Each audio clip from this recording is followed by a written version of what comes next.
Stage 2 tuning, more power, more madness.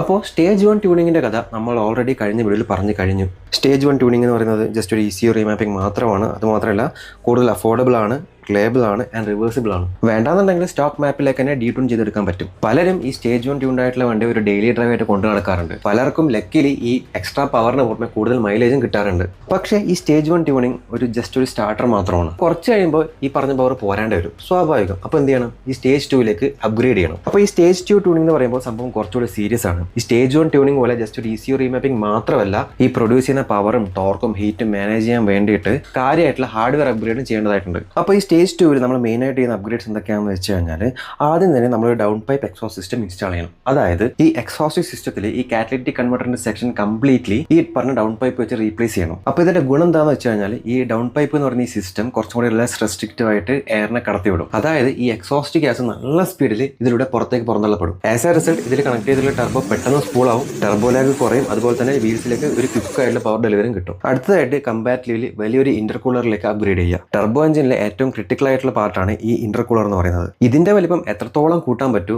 അത്രയും intake air temperature കുറയും. അതുകൊണ്ട് തന്നെ ഏറ്റവും വലിയ പ്രോബ്ലം ആയിട്ടുള്ള ഈ ഹീറ്റ് ഷോക്ക് ഒരു പരിധി വരെ അവോയ്ഡ് ചെയ്യാൻ പറ്റും. എഞ്ചിന്റെ ഭാഗത്ത് നിന്ന് കൂടുതൽ കൺസിസ്റ്റന്റ് ആയിട്ടുള്ള ഒരു പവർ ഡെലിവറി നമുക്ക് കിട്ടും. പിന്നെ ഈ സ്റ്റേജ് 2 ഒരു അഗ്രസീവ് ട്യൂണിംഗ് ആയതുകൊണ്ട് എഞ്ചിനിലേക്കുള്ള ഫ്യൂലിംഗിന്റെ അളവ് കൂടുതലായിരിക്കും. അപ്പോൾ ഈ കൂടുതൽ ഫ്യൂലിനെ ബേൺ ചെയ്യാൻ വേണ്ടിയിട്ട് കൂടുതൽ എയർ നമുക്ക് പുറത്ത് പുഷ് ചെയ്യേണ്ടി വരും. അപ്പോൾ അതിനായിട്ട് ഒരു അപ്ഗ്രേഡഡ് എയർ ഇൻടേക്ക് സിസ്റ്റം കൂടി ഇൻസ്റ്റാൾ ചെയ്യണം. ഇതിനൊക്കെ പുറമെ അഗ്രസീവ് ആയിട്ടുള്ള ഒരു സ്റ്റേജ് 2 ECU റീമാപ്പും കൂടി ചെയ്ത് കഴിഞ്ഞാൽ നമ്മുടെ എഞ്ചിന്റെ പവറും ടോർക്കും നല്ല രീതിയിൽ ബൂസ്റ്റ് ആയിട്ടുണ്ടാവും. അപ്പോൾ ഈ ഒരു ടോർക്കും പവറും ചിലപ്പോൾ നമ്മുടെ സ്റ്റോക്ക് ആയിട്ടുള്ള ക്ലച്ചിന് അല്ലെങ്കിൽ ആ ഒരു ട്രാൻസ്മിഷൻ സിസ്റ്റത്തിന് താങ്ങാൻ പറ്റിയെന്ന് വരില്ല. അതുകൊണ്ട് തന്നെ ഈ ഒരു ട്രാൻസ്മിഷൻ സിസ്റ്റം നമ്മൾ ഈ സ്റ്റേജ് 2 അപ്ഗ്രേഡ് ചെയ്യും. അപ്പോൾ ഇതൊക്കെയാണ് സ്റ്റേജ് 2 ചെയ്യുന്ന മെയിൻ ആയിട്ടുള്ള അപ്ഗ്രേഡ്സ്. അപ്പോൾ സ്റ്റേജ് 1 ആണെങ്കിലും സ്റ്റേജ് 2 ട്യൂണിംഗ് ആണെങ്കിലും കൂടുതലും ടർബോ എഞ്ചിൻസ് ഓപ്റ്റ് ചെയ്യാൻ ശ്രമിക്കണം. കാരണം ആഫ്റ്റർ ട്യൂണിംഗ് ഒരു നോട്ടീസബിൾ ആയിട്ടുള്ള ഒരു പെർഫോമൻസ് ഗെയിൻ ഈ ടർബോ എഞ്ചിൻസിന് തരാൻ പറ്റും. അപ്പോൾ ഈ ഒരു സ്റ്റേജ് 2 ട്യൂണിംഗ് ഈ ഒരു ഹോഴ്സ് പവർ ഗെയിൻ മാത്രമല്ല, ഈ ഒരു ഹൈ പെർഫോമൻസ് കാറിന് ഹാൻഡിൽ ചെയ്യാനുള്ള ഒരു കാപ്പബിലിറ്റി ഉണ്ടാക്കിയെടുക്കൽ കൂടിയാണ്. ഇതിൽ ഏറ്റവും ക്രിട്ടിക്കൽ ആയിട്ടുള്ള കാര്യമാണ് ഹീറ്റ് മാനേജ്മെന്റ്. ഒരു പ്രോപ്പർ ഇന്റർകൂളറും എക്സോസിസ്റ്റും ഇല്ലെങ്കിൽ എഞ്ചിൻ കൂടുതൽ ഹീറ്റ് ആകാനും ഈവൻ കത്തിപ്പോകാൻ വരെ ചാൻസ് ഉണ്ട്. ആൻഡ് സ്റ്റേജ് 2 ട്യൂണിങ്ങിന് കുറച്ച് ഡൗൺ സൈഡ്സ് കൂടിയുണ്ട്.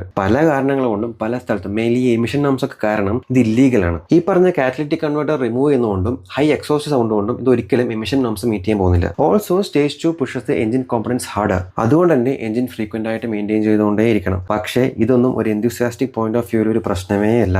കാരണം കാർ പണിയലും മെയിൻറ്റെയിൻ ചെയ്യലും ഒക്കെ പലർക്കും ഭയങ്കര ഹാരമായിട്ടുള്ള ഒരു കാര്യമാണ്. അപ്പോൾ ഇതൊക്കെയാണ് സ്റ്റേജ് 2 ട്യൂണിങ്ങിന്റെ കഥ. വീഡിയോ ഇൻഫോർമേറ്റീവ് ആണെന്ന് തോന്നിക്കഴിഞ്ഞാൽ ലൈക്ക് ചെയ്യുക. നിങ്ങളുടെ അഭിപ്രായങ്ങളും നിങ്ങൾ ഏത് കാറാണ് ട്യൂൺ ചെയ്യാൻ ആഗ്രഹിക്കുന്നതെന്നുള്ളതും കമന്റ് ബോക്സിൽ അറിയിക്കുക. ആൻഡ് ഇതുപോലുള്ള ഇൻട്രസ്റ്റിംഗ് വീഡിയോസിനായിട്ട് ചാനൽ ഇപ്പോൾ തന്നെ സബ്സ്ക്രൈബ് ചെയ്യുക. Thank you.